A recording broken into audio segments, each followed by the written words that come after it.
Challenging ആയിട്ട് പാടിയ പാട്ട് ഏതായിരുന്നു? കുറച്ചിങ്ങനെ ചലഞ്ചിങ് ഫൈനലില് ഫുള്ള് ടഫായിരുന്നു.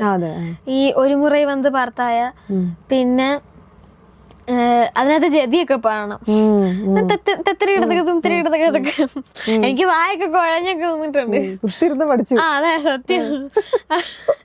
അത് കഴിഞ്ഞ് ഒരു മുറ വന്ന് പാർത്തായ, പിന്നെ ദേവാങ്കണങ്ങൾ കൈയൊഴിഞ്ഞ താരകം, പിന്നെ ആത്മാവിൻ പുസ്തകത്താളിൽ. അത് നല്ല ഫീലുള്ള പാട്ടായിരുന്നു, അതുകൊണ്ട് നമുക്ക് അറിഞ്ഞു പാടാൻ പറ്റും. പിന്നെ ഭയങ്കര റിസ്ക് എടുത്ത് പാടിയത് രാത്രിയൊക്കെ ഇരുന്ന് ഒഴിഞ്ഞിരുന്ന് അത് ഭയങ്കരമായിട്ടിരുന്ന് പഠിച്ചിട്ടുണ്ട്. അത് ഫൈനലിന്റെ സമയത്ത് എന്തെന്നറിയാത്തൊരു ആരാധനയുടെ അതിന്റെ ഹമ്മിങ് എനിക്ക് പറ്റത്തില്ല എന്ന് പറഞ്ഞിരുന്നതാ. സാർ എനിക്ക് പറ്റത്തില്ല സാറേ, ഞാൻ ഗ്രൂമേഴ്സിന്റെ അടുത്ത് എല്ലായിടത്തും പറഞ്ഞു എനിക്ക് പറ്റത്തില്ല, എനിക്കൊന്ന് മാറ്റി തരും. വേറെ നിനക്ക് പറ്റാത്ത എന്തുവാന്നൊക്കെ പറഞ്ഞിട്ട്